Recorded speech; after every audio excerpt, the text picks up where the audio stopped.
Hello students, welcome to my YouTube channel defence master maths. Students, आज हम लोग relations का थर्ड लेक्चर स्टार्ट करने जा रहे हैं।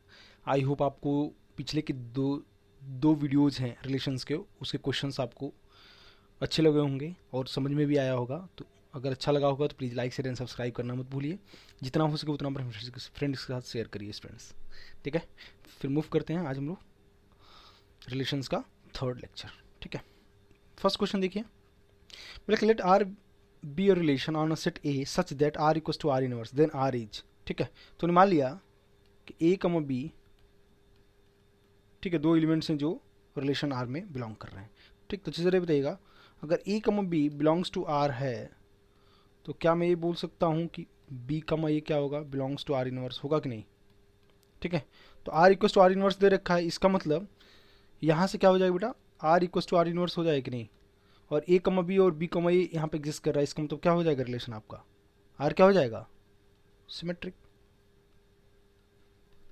क्लियर होगी बात, ठीक है ना। तो बहुत बेसिक सा क्वेश्चन है इसमें, ये हो गया आपका सिमेट्रिक रिलेशन। क्लियर है। चलिए मूव करते हैं क्वेश्चन नंबर सेकंड पे। सेकंड में क्या बोला है कि इफ ए कमा ए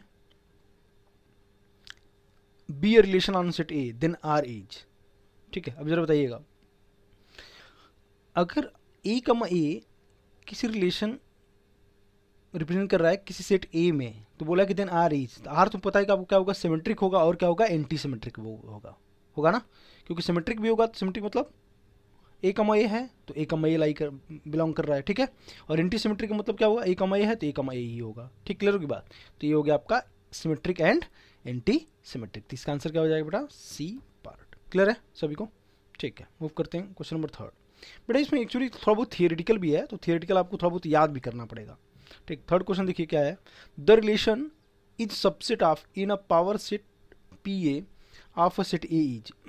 तो अब देखिएगा जरा, इसमें क्या बोला है, ए क्या है, सबसेट ऑफ है बी का, ठीक है। इसका मतलब ये कोई जरूरी थोड़ा ना है कि ये बी आपका सबसेट ऑफ ए होगा, जरूरी है क्या, नहीं है, ठीक है। तो जरूरी नहीं है, तो इसका मतलब ये हुआ कि आपका सिमेट्रिक नहीं होगा, है ना, नॉट सिमेट्रिक। क्लियर होगी बात, ठीक है। अब जरा बताइए, बट एंटी सिमेट्रिक होगा, क्यों होगा एंटी सिमेट्रिक, क्यों कि अगर ए सबसेट ऑफ बी है और बी सबसेट ऑफ ए है तो यहाँ से इसका मतलब क्या होगा, ए इक्वल्स टू बी होना पड़ेगा, ठीक। क्लियर होगी बात। तो इसका मतलब ये होगा, इसका मतलब क्या हो जाएगा आपका, एंटी सिमेट्रिक है, इसका मतलब ये आपका एंटी सिमेट्रिक हो जाएगा। क्लियर होगी बात। देखिए जरा, यहाँ पे ए सबसेट ऑफ बी है तो बी सबसेट ऑफ ए नहीं होगा, ठीक है ना, ये कोई जरूरी नहीं है क्योंकि ये आपका नॉट सिमेट्रिक है, ठीक है।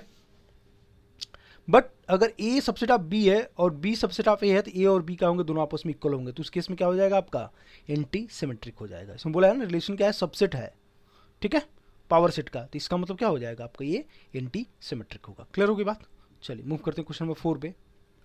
फोर देखिए, बोला है कि इन अ रिलेशन ए 1 2 3 4 5 और relation R is defined by x comma y where x comma y belongs to A and x less than y, x less than क्या दे रखा है, वाई, ठीक है। तो अब जरा बताइए, क्या x लेस देन एक्स हो जाएगा, क्या नहीं होगा, तो इसका मतलब क्या होगा बेटा, नॉट रिफ्लेक्सिव। क्लियर होगी बात, नॉट रिफ्लेक्सिव, ठीक है। अच्छा बताइए, x अगर लेस देन y है तो क्या यहाँ से y लेस देन x भी होगा, क्या नहीं होगा, तो इसका मतलब क्या होगा बेटा, नॉट सिमेट्रिक। क्लियर होगी बात, नॉट सिमेट्रिक, ठीक है। अच्छा हमने मान लिया एक रिलेशन x आर वाई है, ठीक है, और y रिलेशन z है, then x less than y है और यहाँ से क्या हो रहा है बेटा, y लेस देन z है, तो क्या मैं बोल सकता हूँ यहाँ से x क्या होगा आपका, लेस देन z होगा, होगा, ठीक है। इसका मतलब क्या हो जाएगी आपका, ट्रांजिटिव हो गया। That means x relation z, ठीक, में क्या होगा, r इज ट्रांजिटिव, ठीक है ना। तो ट्रांजिटिव अपने प्रूफ कर दिया, ठीक। तो इसका आंसर क्या हो जाएगा, C part, that is transitive. Clear है सभी को। Question number five, question five में क्या बोला है, the void relation on a set A is. देखिए अब इसको याद रख लीजिएगा क्या, कि जो भी वाइड रिलेशन जो होता है ना वो रिफ्लेक्सिव नहीं होता है, ठीक है। क्यों, क्योंकि आपको वाइड रिलेशन होगा ए कमा ए आपका आर में बिलोंग नहीं करेगा। क्लियर है, for any a belongs to A. ठीक है, तो एक चीज़ याद रखिएगा क्या कि वॉइड रिलेशन के लिए क्या होगा, रिफ्लेक्सिव नहीं होगा, लेकिन सिमेट्रिक और ट्रांजिटिव जरूर होता है, सिमेट्रिक एंड ट्रांजिटिव। तो इसको आप लोग लर्न कर लीजिएगा। ठीक है ना, कोई सा भी वॉइड रिलेशन होगा उससे रिफ्लेक्सिव नहीं होगा। ठीक है, लेकिन सिमेट्रिक और ट्रांजिटिव जरूर होगा। ठीक है, चलिए, क्योंकि स्ट्रेट फॉरवर्ड क्वेश्चंस आते हैं तो कुछ क्वेश्चन तो आपको याद रखने ही पड़ेंगे ना, बार बार करोगे क्वेश्चंस तो याद हो जाएंगे। क्लियर है? चलिए, क्वेश्चन 6, मतलब which one of the following relation is equivalence relation. Equivalence का मतलब रिफ्लेक्सिव हो, सिमेट्रिक भी हो, ट्रांजिटिव हो।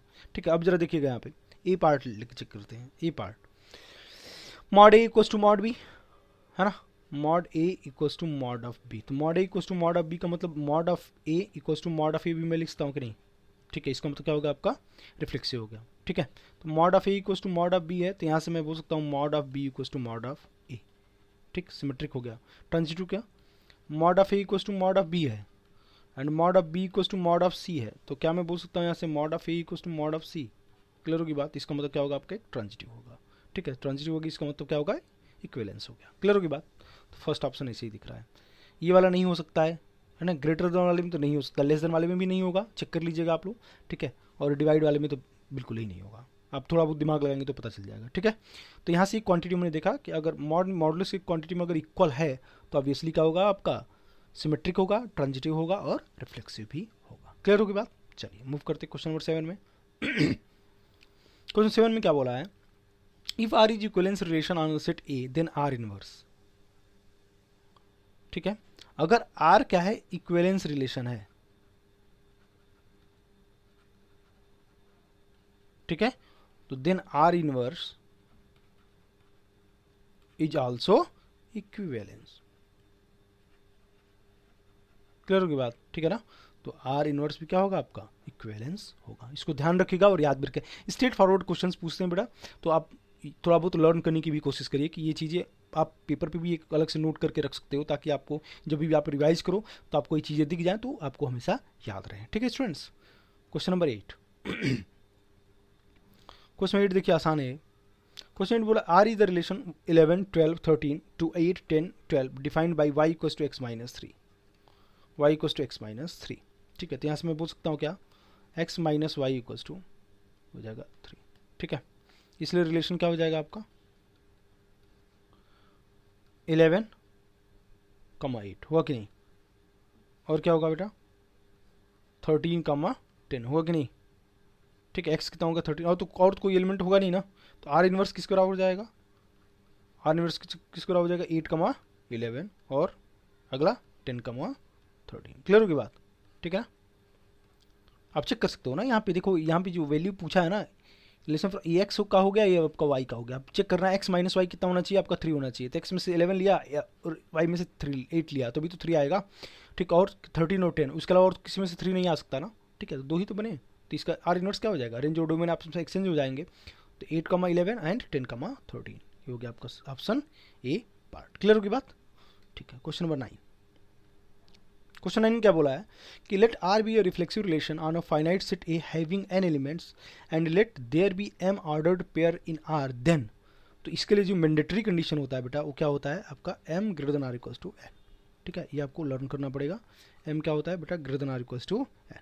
ठीक है, जो मिनिमम ऑर्डर पेयर होगा वो आपका एन होगा, तो मिनिमम आपका एन होगा ही होगा ना, बाकी एन से बड़ा कुछ भी हो जाए। ठीक है, तो m greater than or equals to n. ठीक, मूव करते हैं नेक्स्ट क्वेश्चन पे। बोला कि एक रिलेशन दे रखा है, x square plus y square equals to 1, x square plus y square equals to 1।